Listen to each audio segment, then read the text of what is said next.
Salut à tous les amis, aujourd'hui on va parler de l'America Top Team, une des plus grandes salles au monde, une des plus prestigieuses, celle qui a quasiment le plus de champions, ou du moins qui en a eu le plus, vraiment une des toutes premières structures professionnelles de MMA aux États-Unis. Mais avant ça, avant de présenter, je vous lance le générique.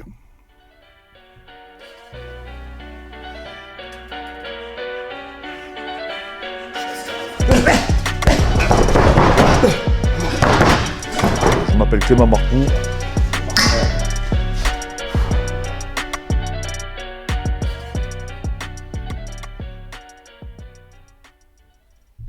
Donc pour ne rien louper, pour les futures salles qu'on va présenter, n'hésitez pas à vous abonner les amis, n'hésitez pas à liker, n'hésitez pas pour ceux qui désirent d'avoir un accompagnement ou venir en stage ou faire une préparation chez nous, à nous contacter sur Instagram, on le fera avec grand plaisir. Donc l'American Top Team, c'est vraiment une des plus grandes salles, simplement je pense au monde, hein, avec vraiment une salle qui a des qualités et des intervenants de très très haut niveau. Donc je vais vous lancer une petite vidéo qui a été tournée par MMA Junkie en 2016. Et en même temps, je vous commenterai, je vous expliquerai un peu l'historique et je vous montrerai aussi les entraîneurs qui officient dans cette structure. Donc ça, vous pouvez le retrouver sur MMA Junkie, cette vidéo. Donc en fait, ils vont faire un petit tour, hein, ils vont montrer comment aller. Bon, on peut voir déjà, hein, c'est gigantesque, la hauteur sous plafond est incroyable. Ça a été fondé, j'ai pris des notes, ça a été fondé en 2001 par Dan Lambert, qui est un homme d'affaires américain, d'ailleurs, qui a fait fortune, il me semble, dans les voyages organisés. Entre autres, il a organisé des croisières. D'ailleurs, il y a beaucoup d'associations qui sont contre lui, parce qu'apparemment ces voyages sont mal passés. Mais en tout cas, voilà, il a fondé une équipe, et je reviendrai sur quelques anecdotes aussi qu'on m'avait témoigné. Il y avait aussi Marcus Silveira, dit Conan, Marcelo Silveira, et Ricardo, le plus connu des trois, Ricardo le Liborio. Et c'est à Coconut Creek en Floride. Voilà, c'est là où est cette structure, donc depuis 2001. Et en fait, donc à l'époque, elle n'était pas exactement au même endroit quand je l'avais visité, mais elle était déjà incroyable. La partie préparation physique était en plein milieu. Et il faut savoir, pour la petite histoire, que du coup, l'American Top Team, ça a été une structure qui s'est inspirée en fait de ce qu'on pouvait retrouver dans le football, hein. Donc cette structure, du coup, tous les combattants au début, enfin les champions, je parle, avaient une maison, avaient un salaire et avaient une voiture. Donc c'était un des premiers clubs, si ce n'est le seul, hein, parce que je ne sais pas s'il y a d'autres clubs qui ont récidivé cette tentative, hein, qui ont retenté du coup ce processus, hein, pour trouver des nouveaux talents. En fait, ils avaient salarié carrément les combattants. Voilà, et donc il y avait Thiago Alves à l'époque qui était salarié, il me semble, qui avait une voiture et qui avait une villa à disposition. Alors c'était au tout début, apparemment c'était ça leur modèle économique.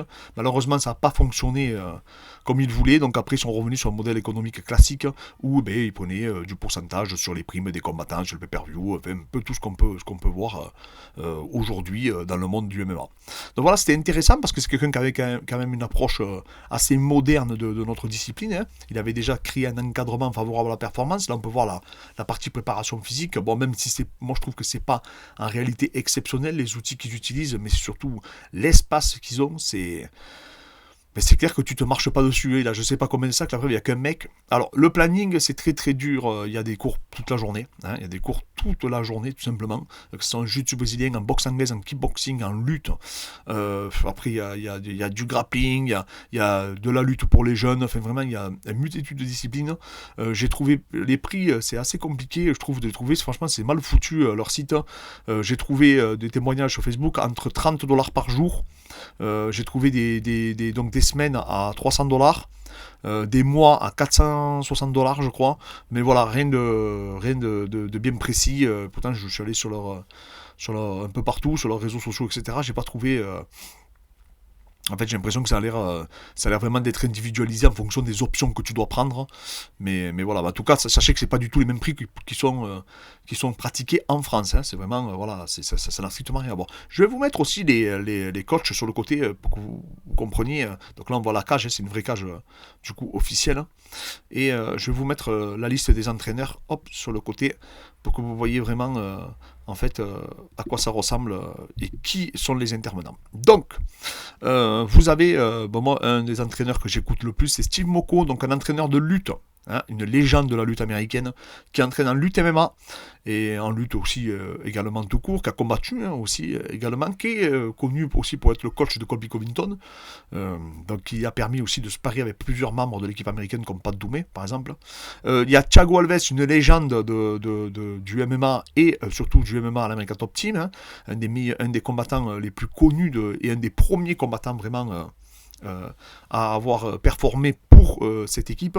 Donc Thiago Alves dit Pitbull, qui avait été d'ailleurs challenger contre Georges Saint-Pierre. Vous avez, alors excusez-moi, Marcos D'Amata, qui est le coach en jiu-jitsu brésilien.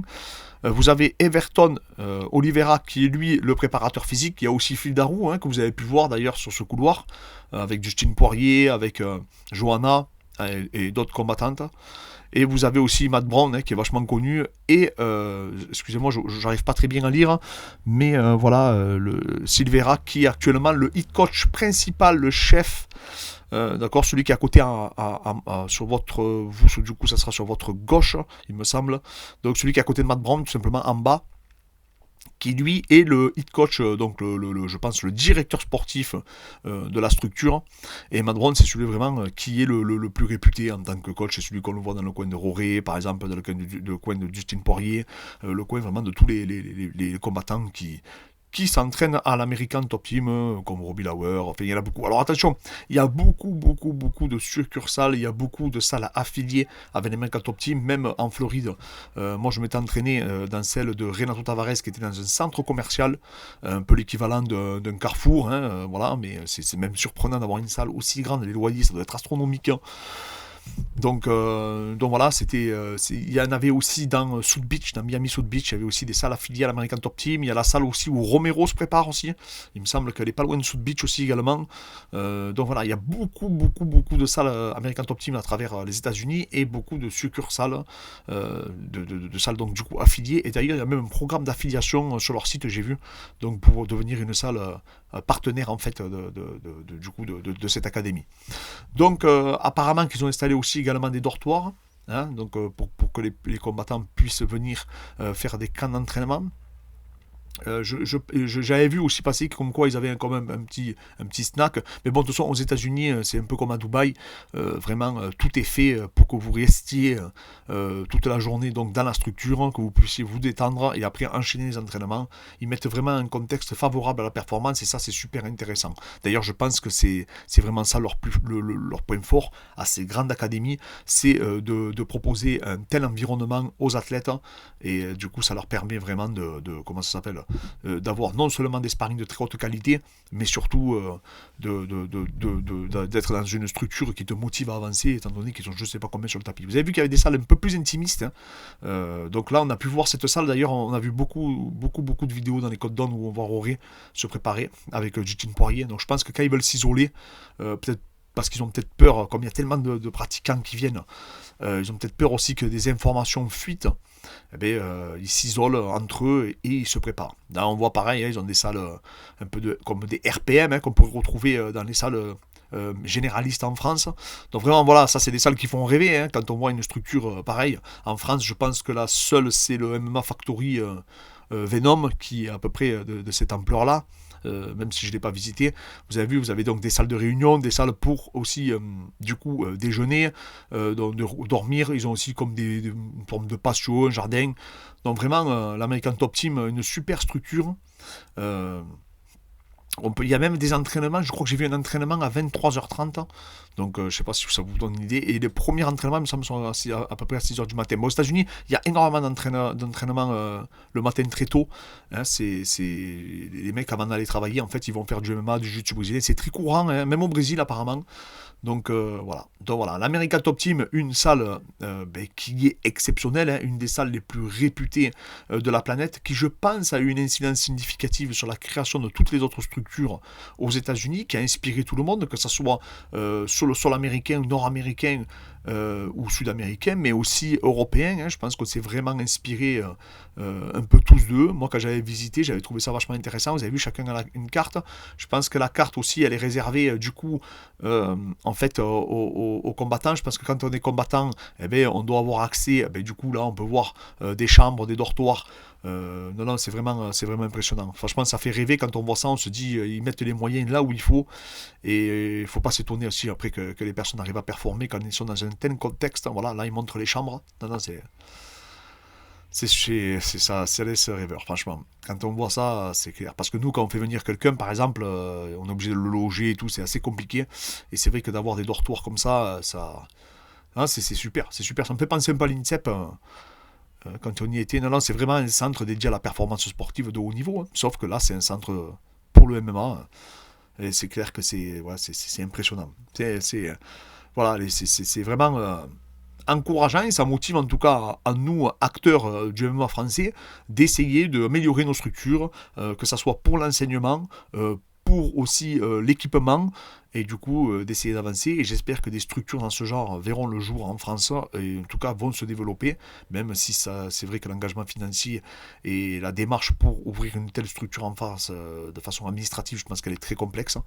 Mais rien n'est impossible quand on met du cœur à l'ouvrage. Voilà. Et on dit impossible n'est pas français, même. Mais difficile est français par contre. Voilà. Donc voilà, c'était cette académie que je voulais vous présenter aujourd'hui. Donc une structure qui n'est plus à présenter, en tout cas sur le plan international, l'une des plus connues. Là on voit, hein, ils ont des salons de dingue. Je suis même étonné que ça parte pas en live. Le soir, quand il y a beaucoup de combattants avec un ego, juste pour voir, moi je suis pour, comment ça s'appelle, je suis pour le Paris Saint-Germain, l'autre, j'imagine ça en France, l'autre il est pour l'OM, je sais pas comment ça finirait cette histoire, bah, en tout cas, voilà, petite blague à part, voilà, si ça peut vous inspirer, et même s'il y a des personnes, ça peut les motiver à aller faire un stage d'entraînement et à découvrir des structures telles que l'American Top Team, eh bien, la vidéo aura déjà servi à vous faire découvrir cette superbe salle. Voilà les amis, la vidéo est finie. N'hésitez pas à me mettre en commentaire si vous voulez que je présente d'autres structures, qu'on fasse un peu le tour. Hein. Si je peux trouver aussi, parce que là j'ai pas trouvé de planning, j'ai vu des cours, des listes de cours, mais c'était pas lisible, donc c'est pour ça que je voulais pas afficher, en tout cas à l'écran. Mais n'hésitez pas en tout cas aussi ceux qui veulent qu'on les accompagne à nous contacter sur Instagram par message privé. Donc voilà les amis, merci encore à tous pour votre force, n'hésitez pas à vous abonner, n'hésitez pas à nous donner de la force, franchement on se développe bien, on est content, on est bientôt une chaîne mondialement reconnue et on vous remercie à tous pour ça, merci encore.